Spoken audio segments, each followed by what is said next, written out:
नमस्कार सबको, स्वागत है आप सबका मेरे चैनल सिंप्लीफाई लर्न में। आशा करती हूँ कि आप लोग बहुत अच्छे होंगे। तो स्टार्ट करते हैं। फंडामेंटल राइट्स की सीरीज़ हमने स्टार्ट करी है, जिसमें हमने राइट टू इक्वालिटी पढ़ा दिया है। राइट टू इक्वालिटी पढ़ाने के बाद हमारा जो है वो आर्टिकल 19 से 22 जो है वो राइट टू फ्रीडम है। और ये फंडामेंटल राइट्स जो हैं वो पार्ट 3 ऑफ द कॉन्स्टिट्यूशन, मतलब कॉन्स्टिट्यूशन के पार्ट 3 में है। और ये लिए कहाँ से गए हैं? अमेरिकन कॉन्स्टिट्यूशन से लिए गए हैं। तो फ्रीडम, अगर राइट टू फ्रीडम की हम बात करें तो फ्रीडम हर एक इंसान चाहता है, चाहे वो कोई पक्षी हो, जानवर हो, चाहे इंसान हो। हर किसी को फ्रीडम प्यारी होती है। छोटे से छोटे बच्चों को भी देखो, अगर उनको रूम में बंद करके रखो तो वो रोने लग जाते हैं। तो यानी हर किसी को फ्रीडम चाहिए। और हमारे जो कॉन्स्टिट्यूशन मेकर्स थे उनको पता था कि इतने टाइम तक हमें जो है वो गुलाम बना के रखा गया था। तो अब हमें कुछ ऐसे अपने सिटीजन्स को राइट देनी चाहिए जिससे कि उनको फ्रीडम मिले, जिससे कि उनको कॉन्स्टिट्यूशन की वजह से उनको अपनी लाइफ में फ्रीडम मिले। तो right to freedom, freedom is the most cherished desire of every living being. हर किसी की बहुत इच्छा होती है कि अरे फ्रीडम होनी चाहिए लाइफ में। और यूथ में तो ज़्यादा ही होती है कि हमारी लाइफ है, माई लाइफ माई रूल्स। तो ऐसे बहुत ज़्यादा डिज़ायर्स होती हैं। तो human beings definitely want and need freedom. हर किसी को फ्रीडम चाहिए, है ना। The constitution of India provides right to freedom to all its citizen. हर किसी को फ्रीडम हमारा कॉन्स्टिट्यूशन प्रोवाइड कराता है। हमारा कॉन्स्टिट्यूशन इतना अच्छा है, इतना ज़्यादा इसमें सिटीजन्स के बारे में कंसर्न्स हैं और हर एक इंडिविजुअल को भी बहुत ज़्यादा फोकस किया गया है। और ये जो आर्टिकल है 19 से 22, ये बहुत ज़्यादा इम्पॉर्टेंट आर्टिकल है, बिकॉज इसमें जो हम आर्टिकल्स के बारे में बात करेंगे उनकी हमारी लाइफ में भी बहुत ज़्यादा रेलेवेंस है। और जब हम किसी भी एग्ज़ाम की तैयारी करते हैं तो उसमें भी बहुत ज़्यादा पूछे जाते हैं। डॉक्टर BR अम्बेडकर के बारे में अगर हम बात करें तो इनकी कोटेशंस को अगर हम पढ़ते हैं तो उससे बहुत एक अच्छा मैसेज मिलता है और समझ में भी आता है कि इनके क्या पॉइंट ऑफ व्यू थे सोसाइटी को लेके और राइट्स को लेके, कॉन्स्टिट्यूशन को लेके। It is not enough to have just a politically independent India. What is also needed to have an Indian nation where every citizen will have religious and political rights, so that every person will have equal opportunity to develop. यानी कि हर एक इंसान के पास rights होने चाहिए, opportunities होनी चाहिए। पहले क्या होता था, इंसान के साथ भेदभाव ही तो किया जाता था कि लोगों को अपॉर्चुनिटी नहीं दी गई। उनको जो होता था उनको अनटचेबल बताया जाता था, उनको बोला जाता था कि तुम समाज में इक्वल नहीं हो। तो इसलिए इन राइट्स को देने का एक बेसिक पर्पज ये भी था ताकि हर एक इंसान को इक्वालिटी भी मिले। और जो आर्टिकल 19 है इसके 6 जो हैं, इसमें 6 फ्रीडम्स बताया गया। Freedom of speech and expression, यानी हर एक इंसान को बोलने का अधिकार है। इसमें कुछ रेस्ट्रिक्शंस भी हैं, उसको हम आगे पढ़ेंगे। पर हर एक इंसान अगर वो चाहे तो किसी भी किसी भी पॉलिटिकल पार्टी हो या फिर कोई भी नेता हो, उसके बारे में अपने विचार या मत रख सकता है। लेकिन उसमें हम किसी भी तरह का अब्यूज यूज नहीं कर सकते। किसी के प्रकार इमेज को डिस्ट्रॉय करने के लिए ऐसे स्पीच का इस्तेमाल नहीं कर सकते हैं। Freedom to assemble peacefully and without arms, यानी कि हमें पीसफुली इकट्ठा होने की आज़ादी है। जैसे कि हम कहीं पे भी जाते हैं या फिर कोई भी रैली निकलती है तो हर एक इंसान आके पीसफुली खड़ा होता है। फ्रीडम टू फॉर्म एसोसिएशंस बनाने के लिए, यूनियंस बनाने के लिए, कोऑपरेटिव सोसाइटी। तो इन सब को फॉर्म करने का हमें जो राइट है वो हमारा कॉन्स्टिट्यूशन ही प्रोवाइड कराता है। फोर्थ है freedom to move freely throughout territory of India, यानी कि इंडिया में हम कहीं पे भी घूमने जा रहे हैं, जैसे कि हर जगह हमें घूमने पसंद होती हैं तो हम हर जगह घूमना पसंद करते हैं ना। जैसे कि मुझे सिक्किम बहुत अच्छा लगता है, तो मतलब मुझे वहाँ जाना है। तो ऐसे आपकी भी बड़ी इच्छाएं होंगी कि कहीं कहीं आपको जाना, घूमना पसंद होगा। तो ऐसी हमारी जो इच्छाएं होती हैं उनके हिसाब से हम सोचते हैं कि हमें यहाँ घूमने जाना है, तो उस प्रकार से हमें फ्रीडम भी मिली हुई है। Freedom to reside and settle in any part territory of India. तो आप लोगों को कमेंट्स करके ये बताना है कि अगर इंडिया में आपको कहीं और रहने की जगह दी जाए, जहाँ पे आप प्रेजेंट में रह रहे हैं वहां से कहीं और, तो आप कहाँ रहना चाहेंगे। तो ऐसे ही अगर जैसे कि हम करंट में जैसे कि जहाँ पे भी रह रहे हैं तो वहाँ से कहीं और जाने का कभी मन करता है, कभी मन करता है कि अरे यहाँ रह ले, तो ऐसे भी हमारी बहुत इच्छाएं होती हैं। Freedom to reside and settle in any part of the territory of India, हम किसी भी इंडिया की जो पार्ट होती है, टेरिटरीज होती हैं, वहाँ पे हम रिसाइड कर सकते हैं, वहाँ पे सेटल भी हो सकते हैं। Freedom to practise any profession, को भी किसी भी प्रोफेशन को हम प्रैक्टिस कर सकते हैं, बट ये है कि वो प्रोफेशन जो है वो ह्यूमैनिटी के अगेंस्ट नहीं होना चाहिए। जैसे कि हम सुनते हैं कि ट्रैफिकिंग वगैरह के केसेस आते हैं, तो उस पे बेसिक क्या रेस्ट्रिक्शंस हैं इन राइट्स पे, उसको हम आगे तो जानेंगे ही। और बाकी किसी भी प्रकार का हम ट्रेड बिजनेस कर सकते हैं, और वो बिजनेस जो है वो ऐसा होना चाहिए कि सोशली जो है वो एक्सेप्टेबल होना चाहिए। एंड प्लस ये है कि अगर वो किसी के वेलफेयर में ना हो तो देन वो किसी के राइट्स को भी क्या है वॉयलेट ना करे। तो आगे हम देखते हैं restrictions. The purpose of providing these freedom is to build and maintain an environment for proper functioning of democracy. इनको देने का अर्थ ये था कि हम जो है वो एक एनवायरमेंट बनाएं जहाँ पे डेमोक्रेसी जो है, डेमोक्रेसी का मतलब होता है स्वतंत्रता, जहाँ पे लोग स्वतंत्र हों। तो वहाँ पे लोगों को ऐसा इन्वायरमेंट बनाना जहाँ पे लोग फ्रीली फील करें। However the constitution has authorise the state to impose certain regional restrictions on each of them. तो इसलिए हमारा जो कॉन्स्टिट्यूशन है वो ये भी बोलता है कि चलो आपने भैया राइट्स तो दे दिए लोगों को, अब उनको ये भी तो बताओ कि इस पर रेस्ट्रिक्शंस भी है, वरना तो लोग पता नहीं क्या क्या यूज कर लें। Restrictions may be put on the right to freedom of speech and expression in the interest of the sovereignty, integrity and security of India। यानी कि जो इंडिया की सोवरनिटी है, हमें एक्सप्रेशन करने का तो अधिकार है जैसे कि मैंने आपको पहले बताया, पर ये नहीं कि इंडिया के बारे में कुछ भी बोलेंगे। और ये भी है कि हमारे जो फॉरेन स्टेट्स के रिलेशंस हैं, तो हमें उन रिलेशंस को भी अच्छे से बना के रखना है कि ताकि ऐसा कुछ नहीं बोला किसी भी कंट्री के अगेंस्ट कि हमारे जो रिलेशंस हैं स्टेट के वो क्या हों, वॉयलेट्स हो जाएं या फिर उनमें कॉन्फ्लिक्ट्स आ जाएं। एंड हमें जो है वो डिसेंसी मोरालिटी रिलेशनशिप में बना के रखती हैं। और अगर कॉन्टेम्प्ट ऑफ कोर्ट क्या होता है कि मतलब कोर्ट में किसी भी प्रकार से कोर्ट ने कोई जजमेंट दिया है, हम उसका पालन नहीं कर रहे हैं, तो वो सारी चीजें भी होती हैं। या फिर उनके मामलों में इंटरप्ट करना, डेफर्मेशन करना, या फिर इंसाइटमेंट टू एन ऑफेंस, किसी भी ऐसी भड़काऊ चीजें बोलना, भाषण देना, या फिर ऐसी भी भड़काऊ कोई भी कार्य करना कि सरकार को पता नहीं चले और लोगों ने क्या करा, भीड़ भड़का दिया, और उसके बाद जो है वो लोगों क्या हुए, आपस में ही लड़ने लगे, तो ये भी एक ऑफेंस है। Right to assemble peacefully and without arms, यानी कि हमें असेंबल तो होना है बट हमें पीसफुली असेंबल होना है। दूसरी कंडीशन क्या है, हमारे पास कोई भी हथियार नहीं होना चाहिए। तीसरी क्या है, सोवेनिटी और इंटीग्रिटी ऑफ इंडिया, इन तीनों चारों चीजों को मेंटेन करके रखना है। ये नहीं कि आगे खड़े हो गए तो आपस में ही लड़ने लगे, ये सारी चीजों को हमें इग्नोर करना है। राइट टू फॉर्म एसोसिएशन और यूनियन में have restrictions in the interest of sovereignty. तो यानी हमारी जो इंडिया की सोवेनिटी और इंटीग्रिटी है, इस पे सबसे ज्यादा फोकस किया गया है, और हमें भी इस पे सबसे ज्यादा फोकस करना है कि हम इसको मेंटेन करके रखें, अपनी इंडिया की जो इंटीग्रिटी है और सोवेनिटी है उसको। एंड फोर्थ क्या है कि right to move freely throughout the territory of India. India की टेरिटरी में हम कहीं पे भी मूव कर सकते हैं, बट ये हमें ध्यान रखना है कि अगर कोई एरिया ऐसे हैं जो कि शेड्यूल ट्राइब या शेड्यूल जो कास्ट है उनके लिए प्रोहिबिट किए गए, मतलब उनके लिए ही उसको क्या किया गया है, आरक्षित किया गया है, तो उस एरियाज में हमें नहीं जाना। या फिर कुछ ऐसे जो होते हैं वो फॉरेस्ट वगैरह होते हैं जिनको कंजर्व किया जाता है, तो उन सारी चीज़ों का हमें ध्यान रखना है कि उन सारे जो प्रोटेक्शंस किए जाते हैं किसी कम्युनिटी के लिए या फिर इन्वायरमेंट के लिए, तो उन जगहों पे हमें नहीं जाना या फिर जाने से बचना है, उन सारी चीज़ों को हमें मानना है। तो ये सारी रेस्ट्रिक्शंस हो जाएंगी।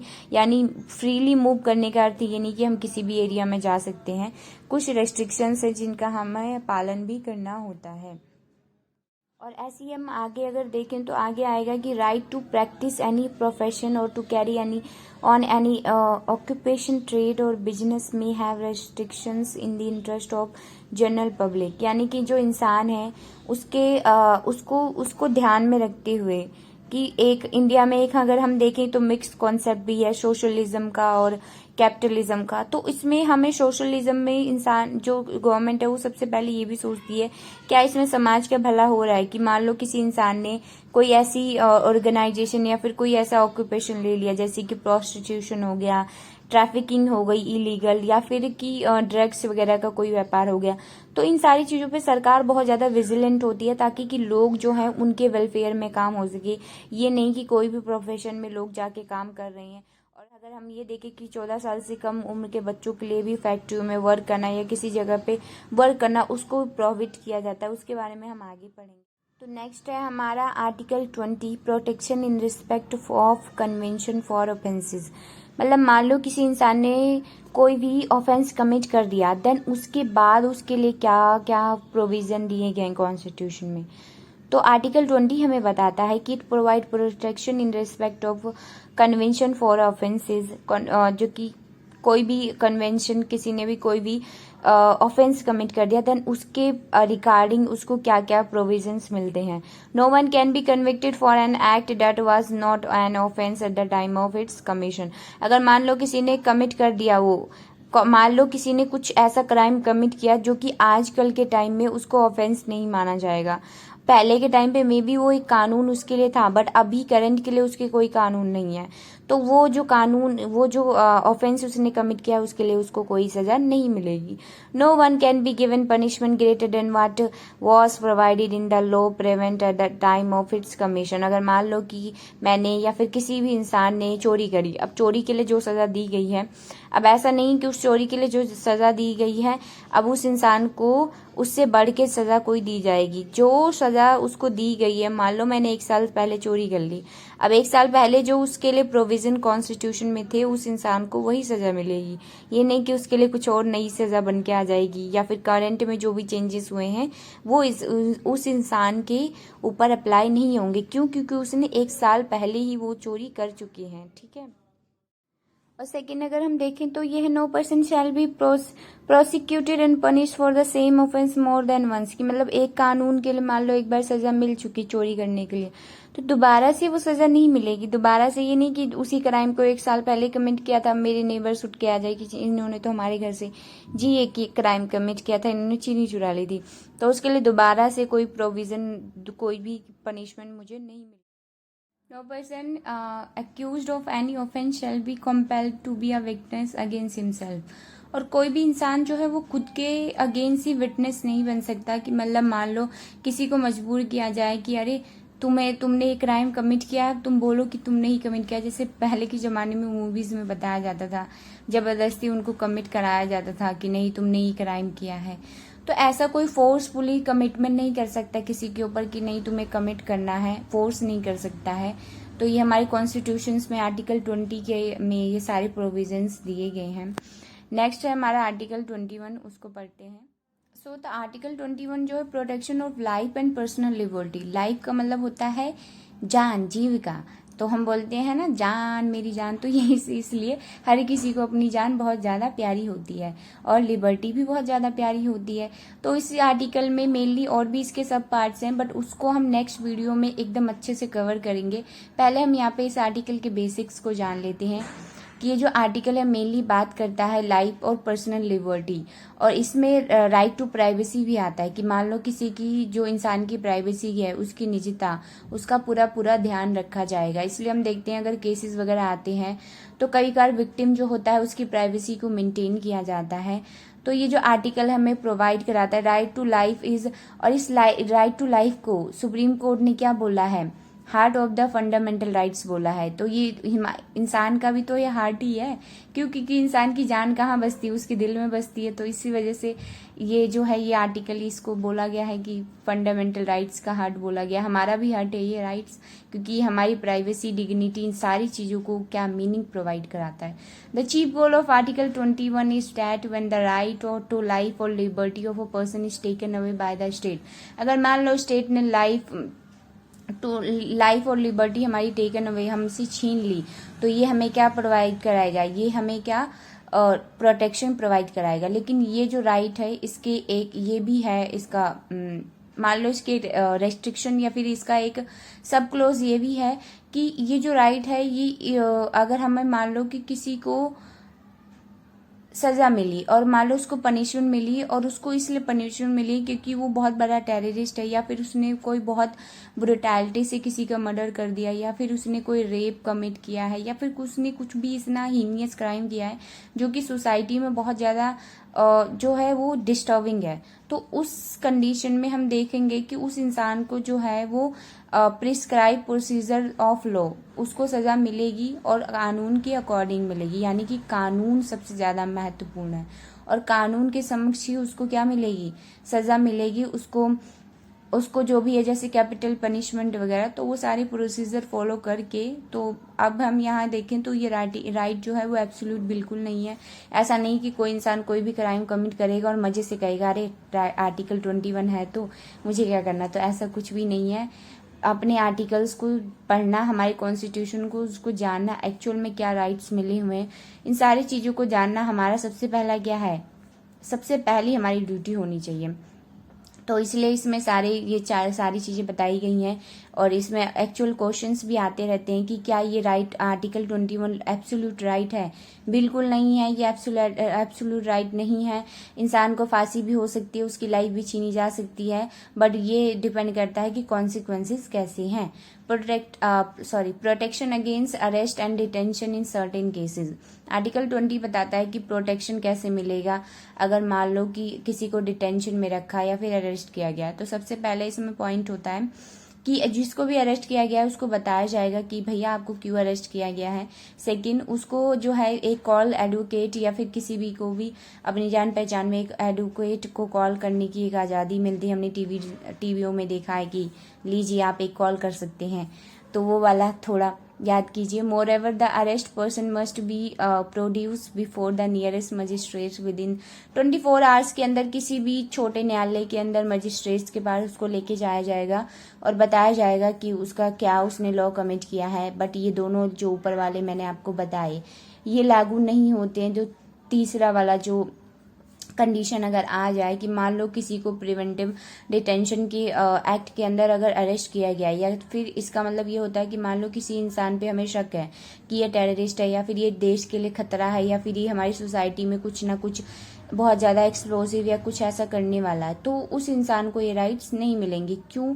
क्योंकि उस इंसान को अरेस्ट किया जाएगा और उसको निगरानी में रखा जाएगा, और फिर देखा जाएगा कि 3 महीने तक ये इस कार्रवाई करी जाती है, और उसके बाद देखा जाता है जो पुलिस होती है वो सारे सबूत इकट्ठा करती है, और देन उसके बाद जो कोर्ट होती है उनके कुछ जो होते हैं मजिस्ट्रेट और जजेस वगैरह की बेंच बैठती है, एडवाइजरी बेंच, और उसके बाद फिर वो अपना डिसीजन देती हैं कि ये जो इंसान है पर्टिकुलर ये क्या एक्चुअल में विक्टिम है भी या नहीं, विक्टिम नहीं सॉरी, एक्चुअल में ही एक कोई जो है वो पनिशमेंट के लिए है या नहीं है, या फिर ये कोई भी क्रिमिनल है या नहीं, या फिर एक्चुअल में ऐसा कुछ करने वाला है या नहीं है। और एक और बात हमें ध्यान रखनी है कि जो 23 का आर्टिकल 3 में जो ये मेंशन किया गया है, इसमें जो इसका 3rd पार्ट में मेंशन किया गया है, ये एनिमी और एलियन, मतलब कि कोई भी एनिमी है, देश के कंट्री का एनिमी वगैरह है, देश को बर्बाद करना चाहता है, तो टेररिस्ट वगैरह जैसे कि मैंने आपको बताया, तो वो सारे इसमें आ जाएंगे। और इसमें यह भी बताया गया है कि अगर हमें किसी भी पीपल को अरेस्ट किया जाता है प्रिवेंटिव डिटेंशन लॉ के अंदर, तो उसको जो है उसके आर्टिकल 19 और आर्टिकल 21, यानी कि अभी मैंने आपको बताया ना कि एब्सोल्यूट राइट नहीं है, यस, क्योंकि आर्टिकल 21 एब्सोल्यूट नहीं है। बिकॉज अगर किसी पे 22 आर्टिकल लागू हुआ और 22 का सब क्लोज 3rd अगर उस पर ये लागू कर दिया गया, किसी को प्रिवेंटिव डिटेंशन एक्ट के अंडर किसी को अगर गिरफ्तार कर लिया गया, तो वो जो इंसान होगा उसको ये राइट नहीं है कि वो जो है वो उसके पास आर्टिकल 19 और 21 होगा। यानी उस इंसान को हम कैपिटल पनिशमेंट भी दे सकते हैं, तो उसका लाइफ टू लिबर्टी तो चला गया। अब वो बोले मेरी प्राइवेसी है, तो उसको हम 2 थप्पड़ मार के बोलेंगे आपकी कोई प्राइवेसी नहीं है भैया, आप टेररिस्ट हो, आपको सब कुछ बताना पड़ेगा। और अगर हम देखें 19, अगर वो बोले मेरी फ्रीडम ऑफ स्पीच एसोसिएशन, मैं तो एसोसिएशन मैंने टेररिस्ट की बना रखी है बढ़िया सी, तो मुझे तो फ्रीडम है, आज़ादी है, तो उसको फिर से 2 थप्पड़ लगाया जाएगा और बोलेगा ऐसी कोई आज़ादी एग्जिस्ट नहीं करती है। तो आज़ादी तभी होती है जब तक आप सोशल वेलफेयर या फिर समाज को कोई भी नुकसान ना पहुंचाओ। तो आशा करती हूँ कि ये वाले आर्टिकल्स आपको समझ में आ गए होंगे कि इनका एक्चुअल में पर्पस क्या है और कितनी ज़्यादा मतलब इनको बारीकी से रखा गया है कॉन्स्टिट्यूशन में, कितने सारे फैक्टर्स को ध्यान में रखते हुए कितना अच्छे से इनको।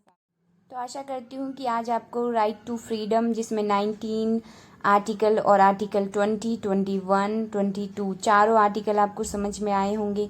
कुछ कन्फ्यूज़न है या फिर कुछ में से अगर छूट गया हो, कुछ एक्स्ट्रा कवर ना हुआ हो, तो नेक्स्ट आगे वीडियोस में मैं कवर कर लूँगी। ये सीरीज़ है फंडामेंटल राइट्स की। पहले आप इसको सपोर्ट कीजिए और आप सब्सक्राइब करके मेरी फैमिली का पार्ट भी बन सकते हैं और लाइक और शेयर भी कर सकते हैं अगर आपको लगता है कि ये वीडियो अच्छी है, आपने इस वीडियो से कुछ 1% भी सीखा है तो सपोर्ट कीजिए। और बाकी तो आपकी इच्छाएं नहीं भी करेंगे तो कुछ नहीं, बस ये है कि अगर आपको बेनिफिट हुआ है तो आप लोगों को भी बताइए ताकि उनको भी बेनिफिट हो।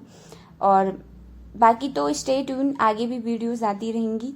और अपना ध्यान रखिए, अच्छे से पढ़ाई कीजिए, छुट्टियां पड़ी हुई हैं उसके साथ साथ थोड़ा पढ़ाई भी कीजिए ताकि लाइफ में आगे चल के प्रेशर ना हो एग्ज़ाम्स के टाइम पे।